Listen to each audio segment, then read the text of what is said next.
पर्यावरण बचाओ कविता में क्या है और क्या, एक बार आदर्श वाचन करने के लिए हम प्रयास करेंगे। कविता इस प्रकार है। आज समय की मांग यही है, पर्यावरण बचाओ। तब तक जीव है जगत में, जब तक जग में पानी, जब तक वायु शुद्ध रहती है, सोंधी मिट्टी रानी, तब तक मानव का जीवन है, यह सबको समझाओ। ध्वनि मिट्टी जलवायु आदि जीव जगत के मित्र सभी, इनकी रक्षा करना अब कर्तव्य हमारा। शोर और मिट्टी का संकट दूर करेंगे सारा। एक वृक्ष यदि कट जाए तो 11 वृक्ष लगाओ, एक वृक्ष हम नित रोपेंगे, आज शपथ यह खाओ। आज समय की मांग यही है, पर्यावरण बचाओ। ಈ ತರನಾಗಿ ನಾನು ಏನು ಮಾಡಿದ್ದೀನಪ್ಪ ಅಂದರೆ ಹಾಡನ್ನು ಒಂದು ಸಾರಿ ಹಾಡಿನ ಧಾಟಿಯಲ್ಲಿ ಓದಲಿಕ್ಕೆ ಪ್ರಯತ್ನವನ್ನು ಮಾಡಿದ್ದೀನಿ. ಈಗ ಒಂದೊಂದೇ ಸಾಲುಗಳನ್ನು ನಾವು ಏನು ಮಾಡೋಣಪ್ಪ ಅಂದ್ರೆ ಕವಿತೆಯ ಭಾವಾರ್ಥವನ್ನು ತಿಳಿದುಕೊಳ್ಳಲಿಕ್ಕೆ ಪ್ರಯತ್ನವನ್ನು ಮಾಡೋಣ. ಮೊದಲ 2 ಸಾಲುಗಳು ಹೀಗಿದ್ದಾವೆ. ಆಜ್ ಸಮಯ ಕಿ ಮಾಂಗ್ ಯಹಿ ಹೇ, ಪರ್ಯಾವರಣ ಬಚಾವೋ. ತುಂಬಾ ಸರಳವಾಗಿರ್ತಕ್ಕಂಥ ಸಾಲುಗಳಿದ್ದಾವೆ. ಇಲ್ಲಿರ್ತಕ್ಕಂಥ 1-2 ಶಬ್ದಗಳಿದ್ದಾವೆ. ಫಸ್ಟ್ ಆಫ್ ಆಲ್ 1ನೇ ಶಬ್ದ ಯಾವುದಪ್ಪ ಅಂತಂದ್ರೆ ಅದು ಮಾಂಗ್ ಅಂತಕ್ಕಂಥದ್ದು. ಈ ಮಾಂಗ್ ಅಂತಕ್ಕಂಥ ಶಬ್ದದ ಅರ್ಥ ಏನಪ್ಪಾ ಅಂತಂದ್ರ ಚಾಹ ಯಾಚನಾ ಅವಶ್ಯಕತಾ. ಚಾಹ ಯಾಚನಾ ಅವಶ್ಯಕತಾ ಅಂತಕ್ಕಂಥದ್ದು ಏನಪ್ಪಾ ಅಂತಂದ್ರೆ ಮಾಂಗ್ ಪದದ ಒಂದು ಅರ್ಥ. 2ನೇ ಶಬ್ದ ಇತ್ತು ಪರ್ಯಾವರಣ ಅಂತಕ್ಕಂಥದ್ದು ಒಂದಿದೆ. ಪರ್ಯಾವರಣ ಅಂತಂದ್ರೆ ಚಾರೋ ಓರ್ ಕಿ ಸ್ಥಿತಿ ಯಾ ಜೈವ ಮಂಡಲ ಅಂತಾನು ಕೂಡ ಕರಿತೀವಿ. ನಮ್ಮ ಸುತ್ತಮುತ್ತಲಿನ 4 ಕಡೆ ಒಂದು ವಾತಾವರಣಕ್ಕೆ ಏನಂತ ಕರಿತೀವಿ, ಪರ್ಯಾವರಣ ಅಂತ ಕರಿತೀವಿ.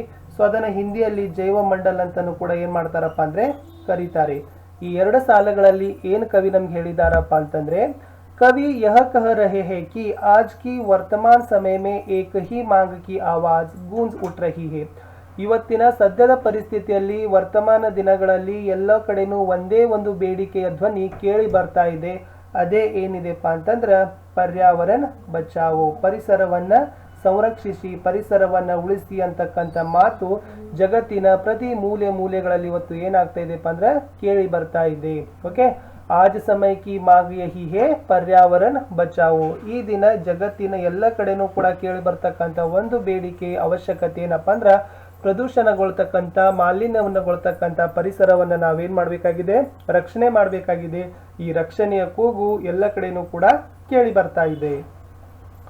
ಪದ್ಯದ ಮುಂದಿನ ಸಾಲುಗಳು ಹೀಗಿದಾವೆ.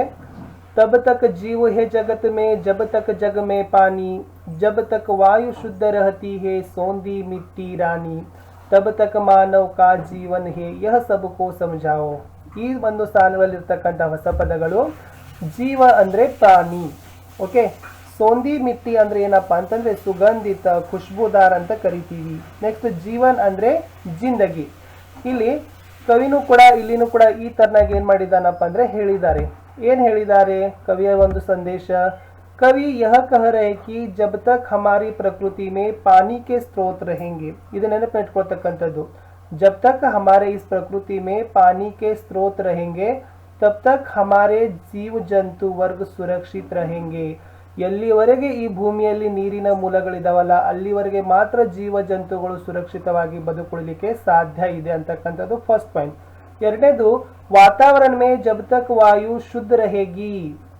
ಈ ಪರಿಸರದಲ್ಲಿ ಎಲ್ಲಿಯವರೆಗೂ ಕೂಡ ಗಾಳಿ ಶುದ್ಧವಾಗಿರ್ತದಲ್ಲ, ತಬ್ ತಕ್ ಹಿ ಮಾನವ ಕಾ ಜೀವನ್ ಅಸ್ತಿತ್ವ ಮೇ रहेगा. ಅಲ್ಲಿವರೆಗೆ ಮಾತ್ರ ಏನಾಗ್ತದಪ್ಪ ಅಂದ್ರೆ ಮನುಷ್ಯನ ಅಸ್ತಿತ್ವ ಈ ಭೂಮಿ ಮೇಲೆ ಜೀವಂತವಾಗಿದೆ. ಕವಿ ಶುದ್ಧ ವಾಯು ಕೋ ಸೋಂದಿ ಮಿಟ್ಟಿ ಕಹೆ ಹೇ. ಇಲ್ಲಿ ಕವಿ ಏನ್ ಮಾಡಿದಾರಪ್ಪ ಅಂದ್ರೆ ಪರಿಶುದ್ಧವಾದ ಗಾಳಿಗೆ ಏನಂತ ಕರೆದಿದ್ದಾರೆ, ಸೋಂದಿ ಮಿಟ್ಟಿ. ಸೋಂದಿ ಮಿಟ್ಟಿ ಅಂದ್ರೆ ಏನಪ್ಪ ಅಂದ್ರೆ ಖುಷ್ಬುದಾರ್, ಸುಗಂಧಿತ್ ಮಿಟ್ಟಿ. ಅದನ್ನ ಸುವಾಸನೆ ಭರಿತವಾಗಿರ್ತಕ್ಕಂಥ ಮಣ್ಣಿಗೆ ಶುದ್ಧ ಗಾಳಿಯನ್ನ ಕವಿ ಏನ್ ಮಾಡಿದ್ದಾರೆ, ಹೋಲಿಕೆಯನ್ನ ಮಾಡಿದ್ದಾರೆ. ಯಹ ಬಾತ್ ಸಬ್ಕೋ ಸಮಜ್ನಾ ಚಾಹಿಯೆ. ಈ ಮಾತು ಎಲ್ಲರಿಗೂ ಕೂಡ ಏನಾಗಬೇಕಾಗಿದೆ, ತಿಳಿಬೇಕಾಗಿದೆ. सिंपल ಆಗಿರ್ತಕ್ಕಂಥದ್ದು ಫಸ್ಟ್ ಪಾಯಿಂಟ್ ಏನಿದೆ, जब तक हमारी प्रकृति में पानी के स्रोत रहेंगे तब तक ही जीव जंतु सुरक्षित रहेंगे, और जब तक वायु शुद्ध रहेंगी तब तक ही मानव का जीवन अस्तित्व में रहेगा. और कवि शुद्ध वायु को सौंधी मिट्टी कहा है, और इन दोनों पानी और वायु के बारे में, महत्व के बारे में कवि यहाँ पर समझाया गया है. ಸೊ ಇಲ್ಲಿ ಪ್ರಕೃತಿಯಲ್ಲಿ ನೀರು ಮತ್ತು ಗಾಳಿಯ ಮಹತ್ವವನ್ನ ಏನ್ ಮಾಡಿದಾರಪ್ಪ ಅಂದ್ರೆ ಕವಿ ಅವರು ಇದರಲ್ಲಿ ಹೋಲಿಕೆಯನ್ನ ಮಾಡಿದ್ದಾರೆ. ನೋಡ್ಬೇಕು, ನಮ್ಮ ಮನುಷ್ಯನ ಜೀವನವನ್ನ ನಡಿಬೇಕಾದ್ರೆ ಮುಖ್ಯವಾಗಿರ್ತಕ್ಕಂಥ ಎರಡು ಅಂಶಗಳು ಬಹಳಷ್ಟು ರೀತಿಯಾಗಿರ್ತಕ್ಕಂಥದ್ದು ನೀರು. ಈ ನೀರಿನ ಅಸ್ತಿತ್ವದಲ್ಲಿ ಇತ್ತಂದ್ರೆ ಮಾತ್ರ ಈ ಭೂಮಿ ಮೇಲೆ ಇರ್ತಕ್ಕಂಥ ಸಕಲ ಜೀವರಾಶಿಗಳು ಬದುಕಲಿಕ್ಕೆ ಸಾಧ್ಯ ಇದೆ. ಅಷ್ಟೇ ಅಲ್ಲದೆ ಪರಿಶುದ್ಧವಾದ ಗಾಳಿ, ಆ ಪರಿಶುದ್ಧವಾದ ಗಾಳಿ ಇದ್ರೇನೆ ಮನುಷ್ಯ ಏನ್ ಮಾಡಬಹುದು, ಉಸಿರಾಡಬಹುದು, ಜೀವನವನ್ನ ನಿಭಾಯಿಸಬಹುದು. ಇವೆರಡರ ಮಹತ್ವಗಳನ್ನ ಕವಿ ಮೊದಲ ಒಂದು ಏನ್ ಮಾಡಿದ್ದಾರೆ, ಕಾವ್ಯಾಂಶದಲ್ಲಿ ವರ್ಣನೆಯನ್ನ ಮಾಡಿದ್ದಾರೆ, ನೀರು ಮತ್ತು ಗಾಳಿಯ ಒಂದು ಮಹತ್ವ. ಸೊ ತಮಗೆ ತಿಳಿತು ಅಂತ ಅನ್ಕೊಂಡಿದ್ದೀನಿ. ಪದ್ಯದ ಮುಂದಿನ ಸಾಲುಗಳು ಹೀಗಿದ್ದಾವೆ. ध्वनि मिट्टी जलवायु आदि जीव जगत के मित्र सभी, इनकी रक्षा करना अब कर्तव्य हमारा, शोर और मिट्टी का संकट दूर करेंगे सारा. ಸೊ ಈ ಸಾಲುಗಳಲ್ಲಿರ್ತಕ್ಕಂಥ ಹೊಸ ಪದಗಳು ಏನದವಪ್ಪ ಅಂದ್ರೆ ಜಲವಾಯು ಅಂದ್ರೆ ಮೌಸಮ್, ಕ್ಲೈಮೇಟ್, ಹವಾಮಾನ ಅಂತ ಕರಿತೀವಿ. ಶೋರ್ ಇದೆ, ಶೋರ್ ಅಂದ್ರೆ ಊನ್ಸಿ ಅವ್ರ ತೀಖಿ ಆವಾಜ್. ಸೊ ಜೋರಾಗಿರ್ತಕ್ಕಂಥ ಶಬ್ದವನ್ನ ಶೋರ್ ಅಂತಾರೆ. ಗದ್ದಲ, ಅದನ್ನ ಕೋಲಾಹಲ ಅಂತಾನು ಕೂಡ ಏನ್ ಮಾಡ್ತಾರಪ್ಪ ಅಂದ್ರೆ ಕರೀತಾರೆ. ಸಂಕಟ್ ಅಂತ ಇದೆ, ಸಂಕಟ್ ಅಂದ್ರೆ ವಿಪತ್ತಿ, ತಕ್ಲೀಫ್, ಸಂಕಷ್ಟ, ಓಕೆ, ತೊಂದರೆ ಅಂತ ಕರಿತೀವಿ. ಸೊ ಈ ಸಾಲುಗಳಲ್ಲಿ ಕೂಡ ಕವಿ ಏನ್ ಹೇಳಿದಾರಪ್ಪ ಅಂತಂದ್ರೆ, ಧ್ವನಿ ಮಿಟ್ಟಿ ಜಲವಾಯು ಆದಿ ಅಂಶ ಹಮಾರೆ ಜೀವ ಜಗತ್ತಿಗೆ ಮಿತ್ರ ಹೇ. ಓಕೆ, ಶಬ್ದ ಆಗಿರಬಹುದು, ಮಣ್ಣಾಗಿರಬಹುದು, ಹವಾಮಾನ ಆಗಿರಬಹುದು, ಇವೆಲ್ಲವುಗಳು ಕೂಡ ಏನಾಗಿದ್ದಾವಪ್ಪ ಅಂದ್ರೆ ಸಕಲ ಜೀವರಾಶಿಗಳ ಒಂದು ಸಹೋದರರಾಗಿದ್ದಾರೆ, ಅವರ ಒಂದು ಭಾಗವಾಗಿದ್ದಾರೆ.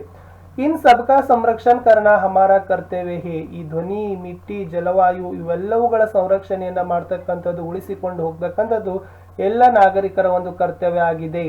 आज हम देख रहे हैं कि ध्वनि प्रदूषण भी हमारे लिए संकट का विषय बना हुआ है.